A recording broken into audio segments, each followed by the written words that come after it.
to the Oxygenetic Triathlon Podcast. We're brought to you every week by our sponsors, precisionhydration.com. Personalize your hydration strategy today at precisionhydration.com with electrolytes in different strengths to match how you sweat. You can try a free box or tube of Precision Hydration worth $9.99 using the code OxygenAddict. All right, everybody, welcome to the show. It's been a pretty amazing, awesome weekend of racing. I hope you've been sitting down and watching and getting some inspiration. As I'm sitting here recording, it's belting down outside, and I've just got off the turbo, all inspired from having watched 70.3 Bahrain this weekend. So, it was pretty inspirational for me, and I hope you found the same thing as well. Today's edition, we have got a great interview with you. We've got an interview with Sarah Crowley, who finished third at Kona this year. She was involved in an epic run battle with Lucy Charles-Barclay over the closing miles. She passed Lucy, and then Lucy passed her back, and we really get the lowdown on her story, so it's great to hear that. And she also recently took the win out at Ironman Arizona. So listen on for that a little bit later on. But first off, let's kick off with the results and talk about what we saw this weekend. Firstly, we had wins and new world records, contentiously new world records anyway, for both Christian Blumenfeld and Holly Lawrence over at the Ironman 70.3 Middle East Championships in Bahrain. So it looks like, from what we've seen on Strava, the bike course was a bit short. I think it was 86.5k, so 3.5k short. So technically it's within that, I think it's a 5% tolerance they're allowed.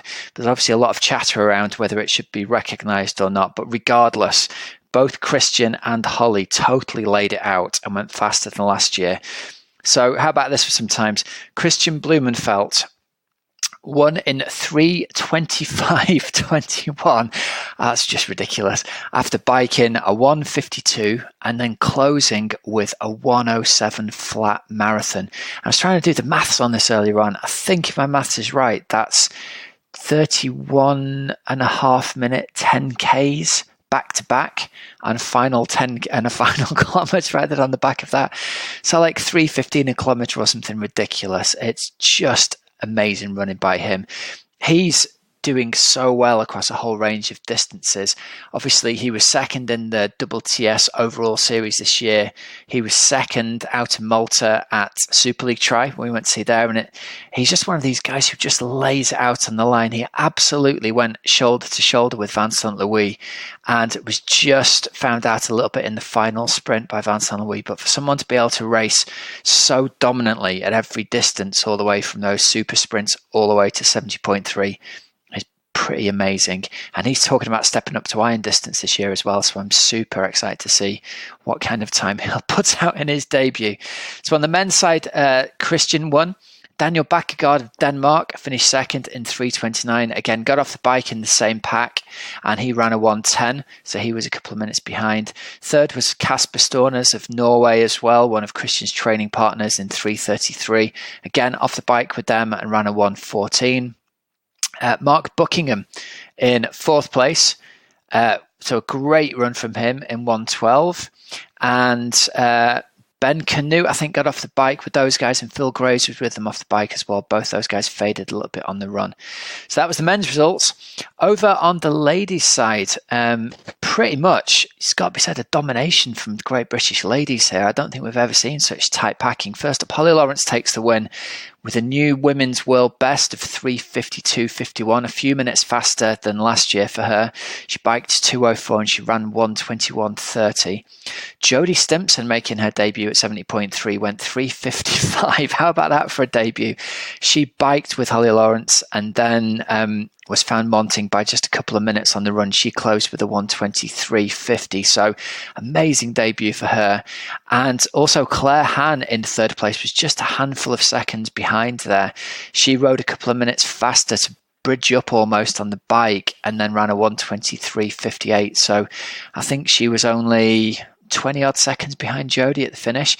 But also in terms of British ladies, we had Lucy Hall in fourth, India Lee in sixth, Frankie Sanjana in eighth. So brilliant racing there from the Great British women. Very impressive to see. Looked like it was a really good, well-organised result as well. Well-organised event. So, if you're looking for a race out in December of next year and you want to go super fast, you know what you're getting. It's a fast bike course with super good tarmac, and it's going to be hot, go well in heat, and then that's the race for you. All right, next results we're looking at. We had 70.3 Indian Wells out in California and another win here for Lionel Sanders, closing his season out. He took the win there in 3:43 ahead of Erik Lagerstrom and Mickey Tagolt of Denmark. On the women's side, Paula Finley took the win in 4:07 from Alyssa Dole and Chelsea Sodaro.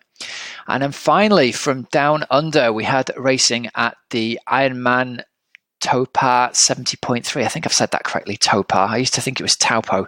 It's Topar, pronounced correctly. Results on the women's side, it was a win for Hannah Wells with Felicity Sheedy-Ryan and Grace Theck. Then on the men's side, we had Kyle Smith take the win with Max Newman in second and Hayden Wild, who was one of the stars out of Super League Try as well. He had some kind of mechanical leave in T1 from what I've read and closed with a very strong 1:12 half marathon. So it's a shame he lost that minute and a half, 2 minutes trying to get his bike sorted as he came out of transition. Definitely, in my book, one to watch for the future. All right, we're going to go over to our interview of the week with Sarah Crowley. And before we do that, just a quick shout out to our sponsors, Precision Hydration. If you're doing a lot of indoor training at this time of year, and most of us are, you're going to need to be taking care of your electrolyte balance. So if you've never tried it, you can get a free box or tube of pH worth up to $9.99 using the code OxygenAddicts at precisionhydration.com. You can also take their free online sweat test over there. That'll give you a lead as to whether you're a particularly heavy or a particularly salty sweater. For me, I'm not a particularly heavy sweater, but I'm a very salty sweater. And today on the Turbo, I managed to take care of a bit of electrolyte action using some of their salt tablets. Didn't get any calf cramps today, which is a nice change from the hideous mess I was about 10 days ago, last time I was on the Turbo. So it's definitely working for me. Thanks, PH. So get over there and check it out. And remember, use the code OxygenAddict at checkout for $9.99 worth of free pH. Okay, today's interview of the week is with Sarah Crowley. I'm going to kick off by saying congratulations on your win at Ironman Arizona. I always think it's really hard when you've had an epic performance at Kona and then you've got to back it up again a few weeks later to validate your slot. So how was the race out in Arizona for you? Yeah, g'day Rob, from Australia. Yeah, it's look, I mean, I knew the day after Kona that I had a little more left.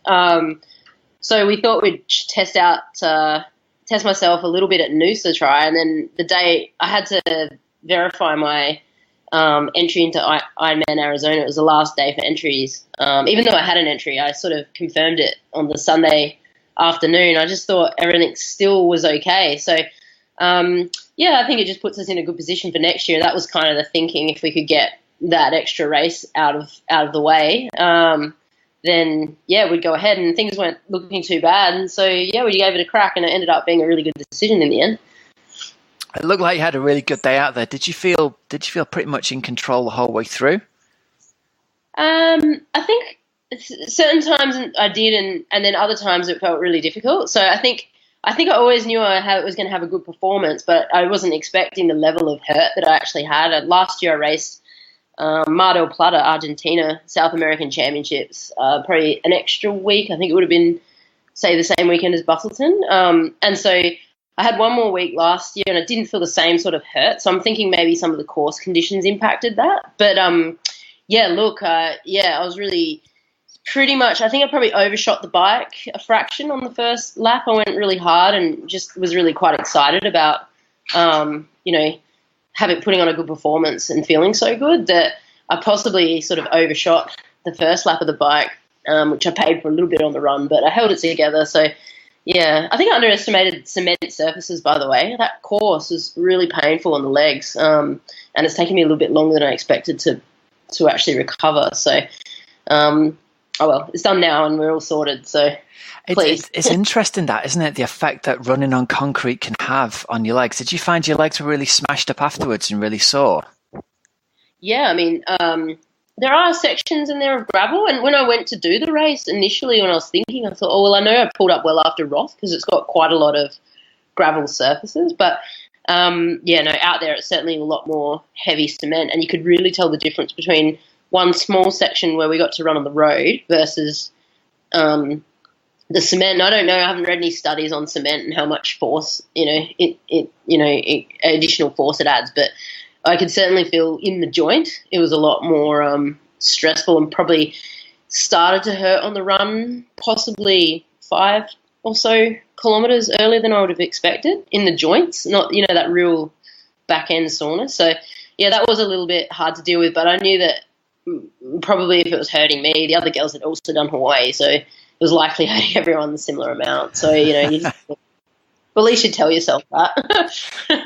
Well, I suppose that's the big challenge, isn't it? That you'd imagine you get to Kona, you race at Kona, and then your head sort of goes, well, that's it, big goal for the year ticked off. But then to go and race again, there's no easy way to complete an Ironman, is there at all? Especially when people are racing for Kona slots. Yeah, I mean, I convinced myself that an Ironman's not that far somehow, and then I realised part of the way through the race. And I actually, you know what? We've done it a few times. It's sort of a thing that we do. We tend to back up an Ironman with another Ironman, and if you don't think too much about it, by the second one, you're sort of hardened for the second one. And I have full confidence in my ability now in doing a backup Ironman within 4 to 6 weeks after having experienced it a few times. I think I had that in the back of my head that we've done it several times before. But yeah, I don't know. I definitely went out onto that bike thinking, because the prior race was Noosa, so I'm like going full gas on the bike, then realising it's probably not a good idea, and it hurt me on the last lap of the bike, but I pulled it together for the run. But yeah, there's no I think if you're going to kid yourself though, Arizona's a good one because it has multiple laps on the bike, and you can break it into 30 kilometer sort of segments, and one way you get a sort of a downhill, so it feels like it's only 3 efforts of 45 minutes or so. And so it wasn't mentally probably as bad on the bike because it's quite a quick bike. So you get to the run and everyone's hurting on the run. So I don't think that's ever easy. But it was a good choice, if anything. Sarah, you'll have to come over and race Ironman UK because it's the opposite. It's like 300 efforts of 4 minutes on the bike at Ironman UK, and it feels like it's never going to finish. Oh, no. Ironman UK, it sounds a bit too cold for me. Yeah, yeah. I'd imagine that's probably going to be part of it as well. They don't have a pro race at the moment either, which is one of the big challenges. Yeah, that got canned off a couple of years ago. Hey, listen, let me ask you about Noosa then, because we're kind of going back to the good old days of athletes racing every distance from Olympic all the way through to Ironman and being very consistent at all of them. You finished 3rd elite overall there at Noosa, and you were right up there on the swim, the bike, and the run. Were you surprised at how well you went over it being such a shorter distance than the Ironman distance race? Not entirely. I think, I was just trying to reconstruct the events that happened at the back end of Kona with Natalie Van Coverdon, just so everyone could see exactly the same thing that happened at Kona with my little race that I had to do at the last 500 metres of Noosa, which I probably didn't plan for that.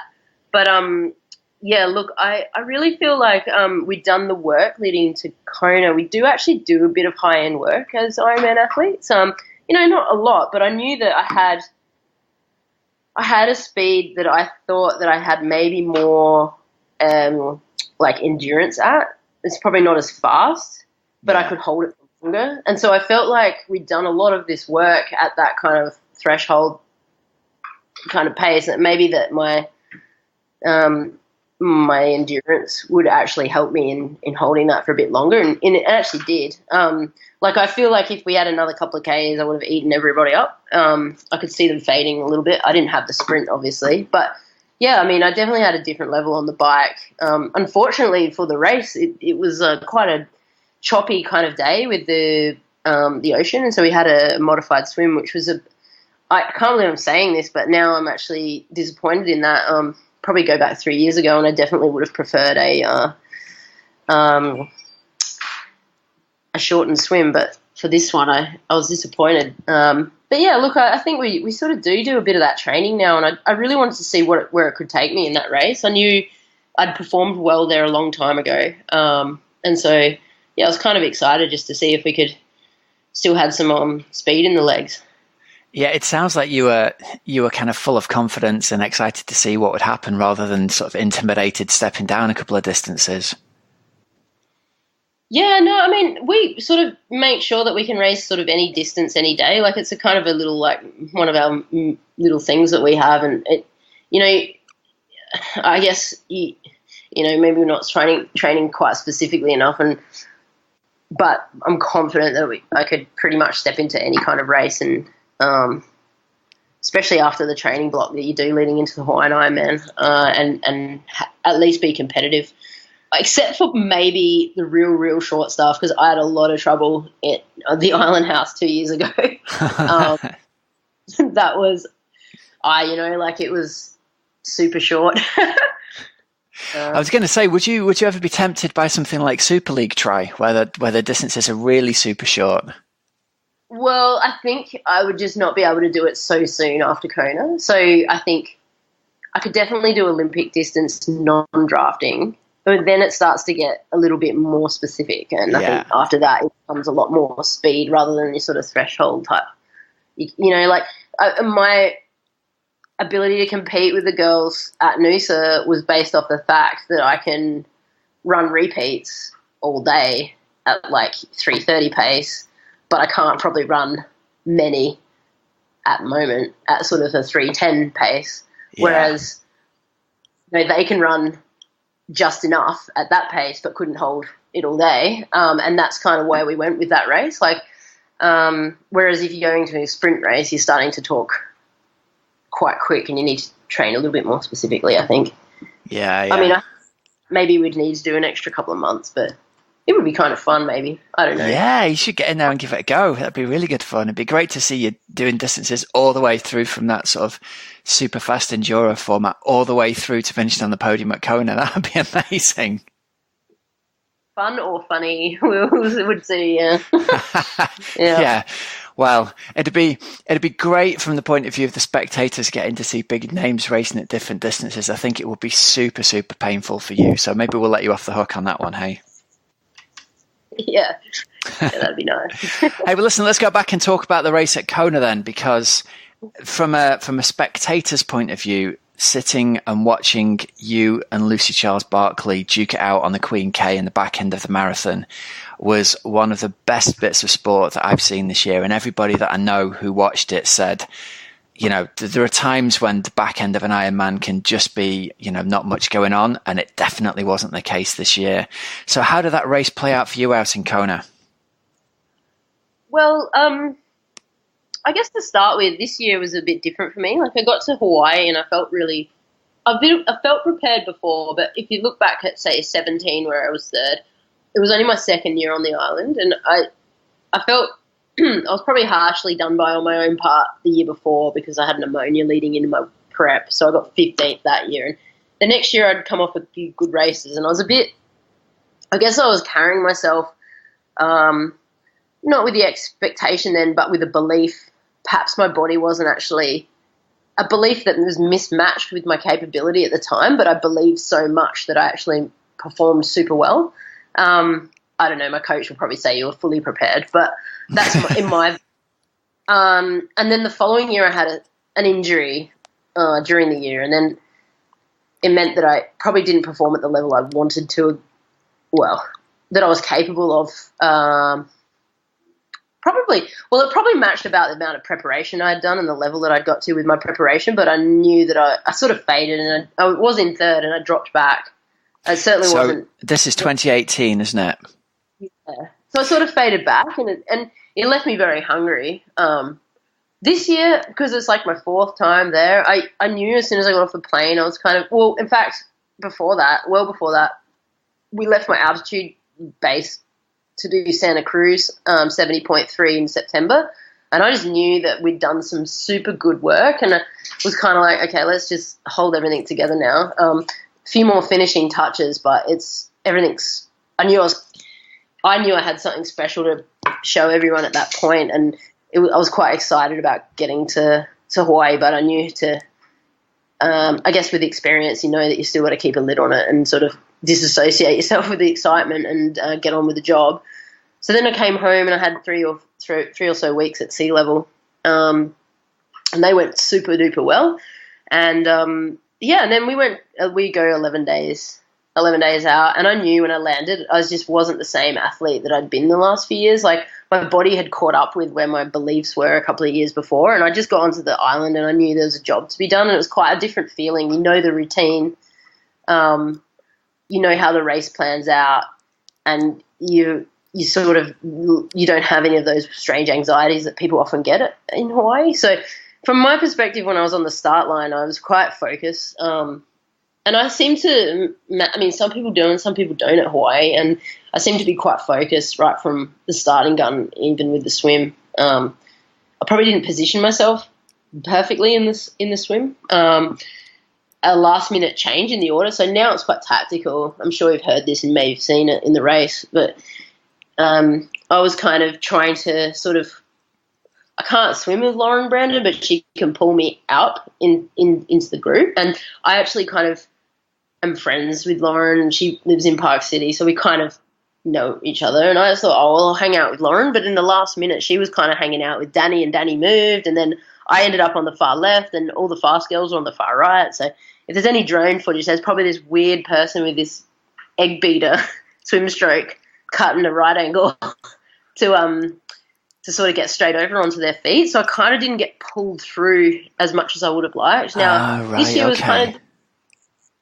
So I got on the chase pack, but it was kind of frustrating because we always come, and for some reason I have real good swims, and I just didn't get quite... the thing is, this year there wasn't your sort of Hayley Chura middle ground person. It was like Lauren and Lucy, and then this big pack. Mind you go back a few years and that would have been the front pack, but these days it's really lifted. So we kind of just settled in. There was no movement after that in that group. But if you were there, you could have shed a few people off the back. Like, it might not have been as big a group if I could have pushed forward a bit more. But you felt like you were trying to get over and just get yourself into the group rather than kind of being in control of it, did you?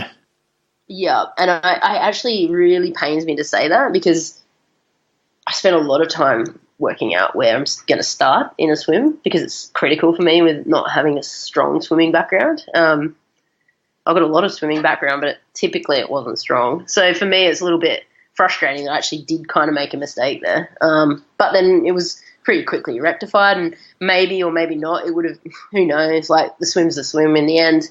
Basically what meant that the gap was bigger than normal, I think, was that when we headed back from the boats, there was more chop than usual, and that usually the sweep is the opposite direction. You get to those buoys and that gap, so we've got a lot of swim strength in the first half of the race, and you've usually got chop. You're heading into it a bit more. Well, not chop, but waves. And then you turn the boats, and then it's sort of calmer on the way back. And when we're more tired, being maybe the second pack being weaker swimmers, it means normally that gap isn't as bad because you don't have to fight anything as well as being at the back end of your swim. And so what happened was we actually hit more chop heading back, and the gap to the two real super, super duper swimmers, I think probably maybe have exaggerated that gap a bit more than normal, because even in Roth, we only lost 3.5 minutes to Lucy there. So it was kind of a little disappointing when I saw the size of that gap. But then I knew I was in a group with really strong riders, and we just headed out, and it was quite aggressive from the start. And I know I told Jocelyn, I'm like, we got to shed Annie quick. She's going to run fast. But to Annie's credit, all day, it was a super fair ride, and she put in a decent effort up to Harvey. And, and I think, I guess at the bottom of there, we were caught by Baymill, and she had Laura Phillip with her. And so I knew then to be pretty mindful because she's a pretty strong rider. And then a few tactics started from there. And I think may have been missed on the broadcast, but basically the Kauai High aid station, Carrie Lester was on the front, and Daniela Blymill rode up from the back and did this massive surge, and everyone was grabbing drinks, so it was pretty well timed by her. And I just remember going past Carrie. I'm like, if you want to make top 10, you've got to go now. And and I've sprinted past her, and then because Baymill probably got 50 metres, but it actually spread the group out. Now, I didn't know this. My husband told me afterwards that perhaps a few kilometres up the road because I think it shed Imogen for a little bit, and there was 200-metre gaps being formed, but you just never look back. You just don't know. And I guess that could have been a little mini break, but it didn't eventuate. And then that's the standard now, is that things are covered. It's not it's neither an individual time trial nor is it you can't play the basic tactics anymore and things get covered. So I guess that was probably something that maybe people didn't really know, is that it could have actually shared there a little bit. Another thing that actually happened coming into transition, so that group just stayed together, and eventually it just grouped back up and we stayed together. And coming into transition, the volunteers were, this is really quite odd, but they were actually holding our bags for us, which was, I've not seen it in Hawaii. Usually you always pull them off the pins, even as professionals. And I might have been delirious in the past, but I don't recall. Anyway, so they're holding our bags. So Annie went to her peg and her bag wasn't there because a volunteer was holding it. So she ran into the tent going, "Where's my bag?" and had to run actually back. Yes, I remember seeing that on the coverage, actually. Yeah, so that's what happened there. And that caused, that's probably, imagine how fast she would have been.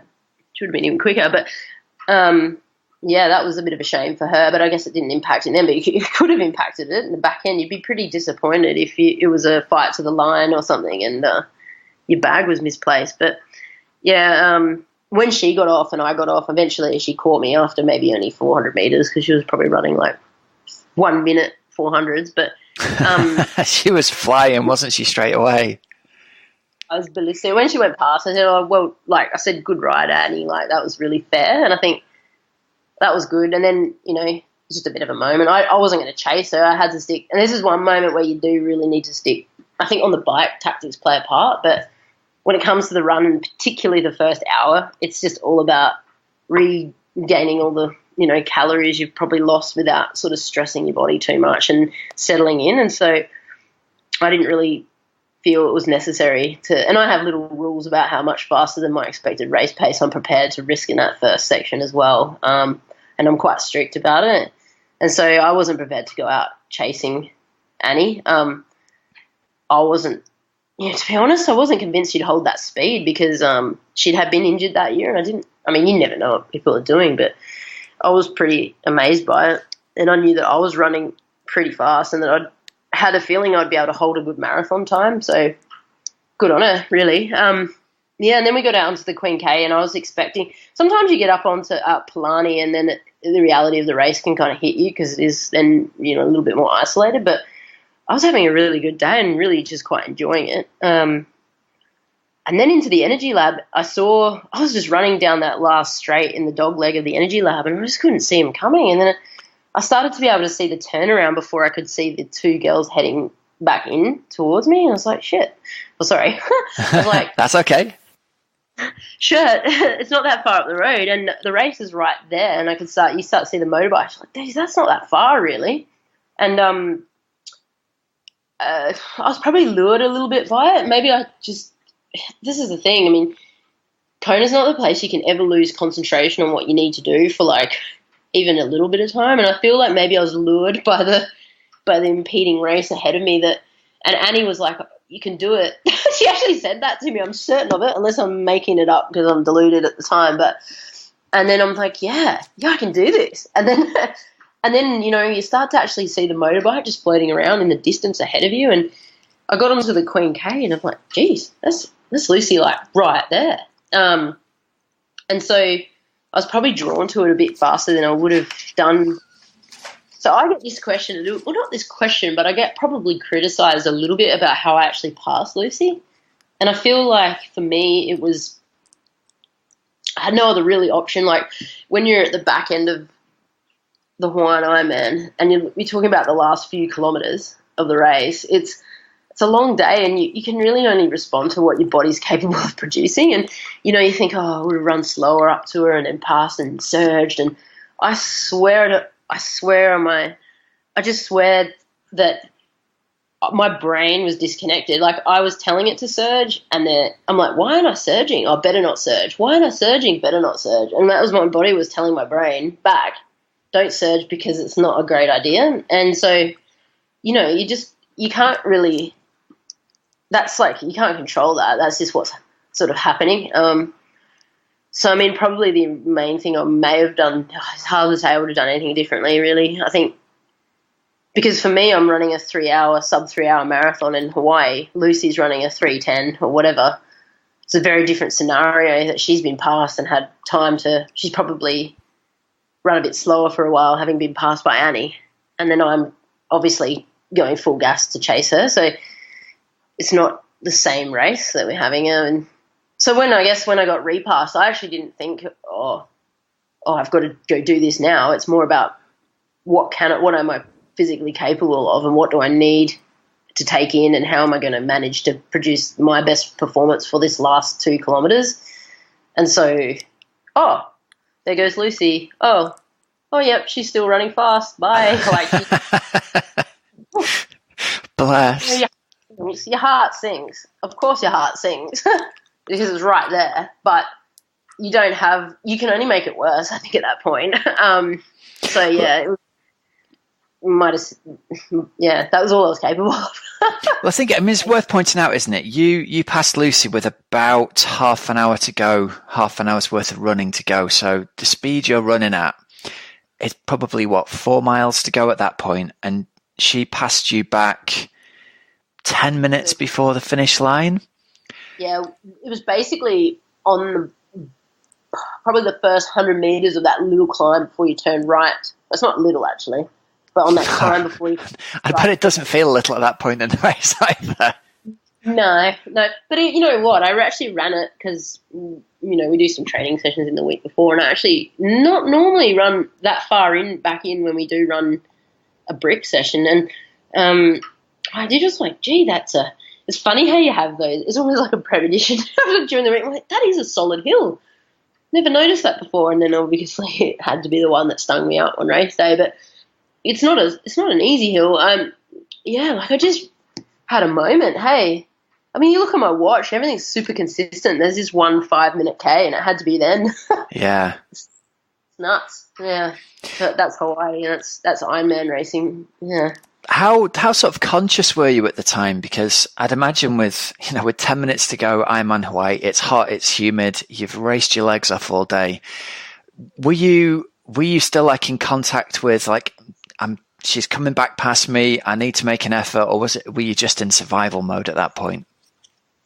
I guess no, it wasn't survival mode. It was more just, like I said, a disconnect between what my brain was wanting to do and what my body was actually doing. So that's pretty scary. But I was somewhat frightened after I'd made the pass because I knew I'd probably overran it to get to her too quickly. But I didn't really control that on the way to catching her because I was just letting things roll because it was feeling okay. And so you can never tell how long that okay is going to last. So I sort of put it, you have bad patches in Ironmans. I feel like mine was just at a really crappy time. I think it was probably because I'd spent 30 minutes drawing her in. And so I was conscious of it. I was probably maybe at the moment when she actually passed me, I just literally said, there's Lucy, and okay, so that's actually going to happen. I had no control over that, but I was conscious enough to go sugar and drink as much as you can, because it was just, I feel like it was probably a bit of a weird sugar low that I was actually kind of going through, coupled with a hill that kind of exacerbated it a little bit. So I was conscious of it.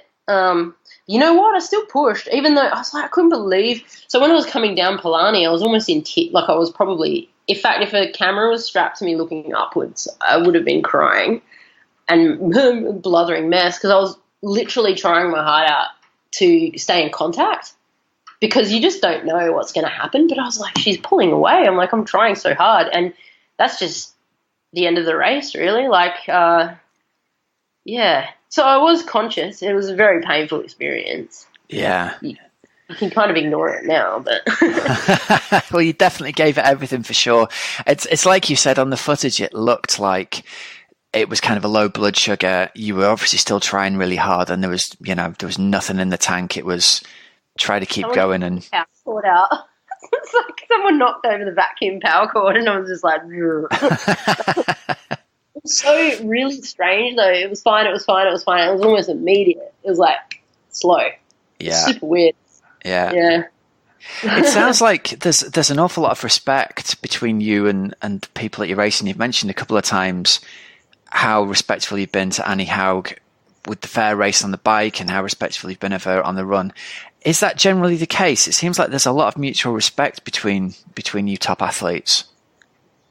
So I think for the most part there is. I mean, I feel like particularly with Ironman, it's a little bit different. I think it's probably catty at other sort of, definitely at that top end level at that in that race. I've had this discussion with people before, and I guess although we're racing against each other, it's kind of, we're having the same fight. It's really against yourself in the race. So yeah, I mean, I think that's where the mutual respect kind of comes from. It's like so we're all sort of we're all in the same boat to some degree. And everyone just leaves it out there, really. I mean, you actually are racing people and fighting as hard as you can, but there's the realization as well that the intensity of that and the level, it lifts the level that everyone's racing at. So yeah, but there's no room for rubbish.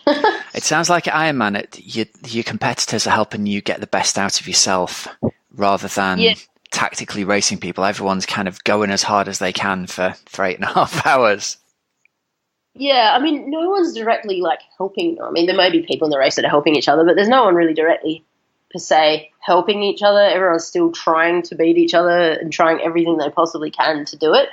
But in the same way, there's a respect for the fact that we're still all trying to produce our best. It's quite a lot of pressure in that race, and everyone's trying to perform as best they can. And no one, it's like, I mean, why would you want to win a race because people have fallen over or have been on? Like, I mean, that's the thing. I mean, you see Daniela, she had a really bad day. I mean, we don't want to see that, because we want to see.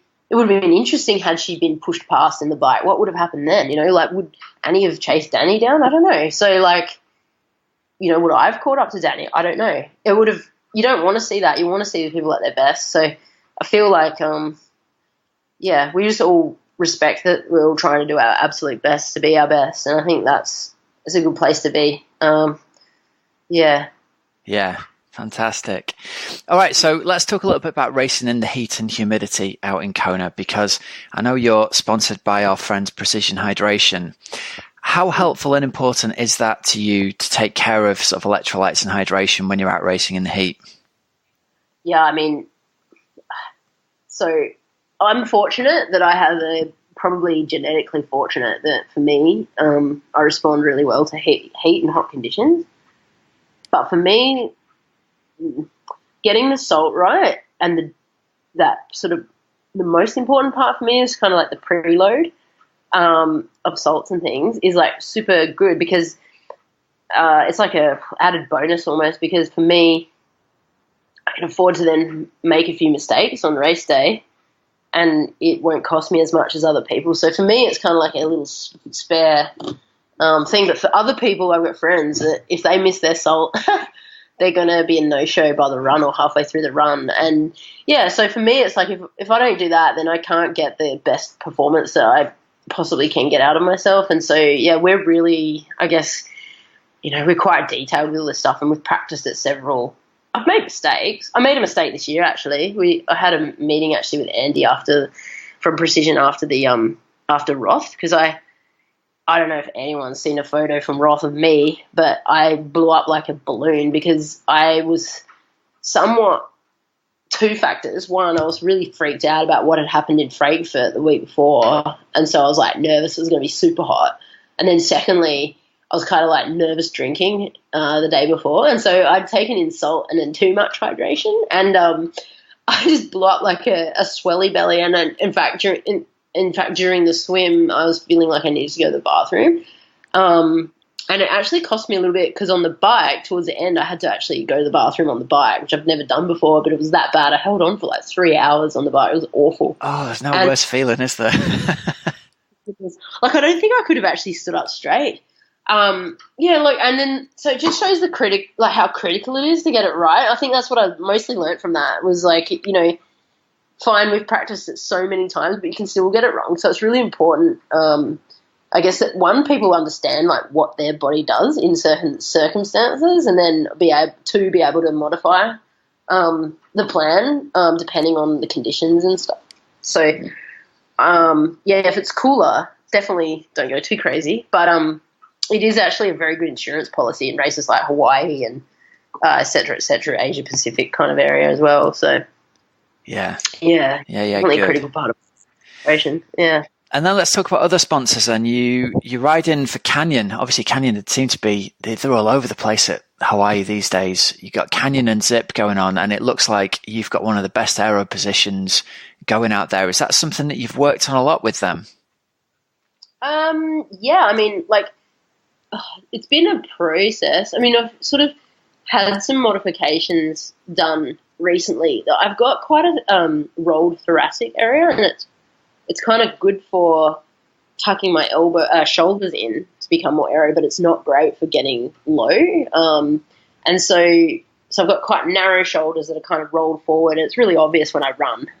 You can kind of see it, but I've always had it. I've always been the same. And so we've kind of made some recent modifications by putting on some speed bars. And yeah, I've worked with Canyon pretty closely, actually. The engineer came to my fitting and then helped with the drawing to make the pieces fit onto the cockpit of the Canyon. So yeah, I've had a lot of support this year in kind of probably making it not just more aerodynamic, but also more comfortable, just with my specific, biomechanics, I guess. And I'm going to look this year to kind of make some more. We sort of tweak things every time we kind of do some testing, and then try and find like some other little bits that make it either more comfortable or get a bit more power or a bit more aerodynamic. So it's definitely come a long way since last year. I mean, last year we had a bit of trouble because I didn't have some angled risers on the front bars, and it kind of popped my head up a bit too much. And then we improved by getting some angled risers printed, and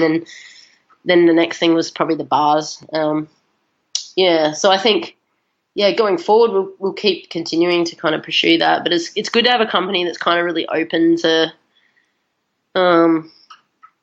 like each time you get a bike, I mean, even though they're the same model, they've kind of worked on improving things, little bits and pieces, like the blocks in the stack this year, a little slide onto these pegs a little easier, or a little clip works better. It's like every year there's like, or every iteration of a frame is like a little bit better. So they're always looking to improve, and I think our feedback obviously helps with that. So yeah, it's good. It's real good working with Canyon. They're a super top bunch of people. It must be ace. I think one of the best things about being a pro must be getting the new bike every season, because for everybody else it's like, oh, they've just released another one, damn it. I've got no excuse to sell my bike and get another one.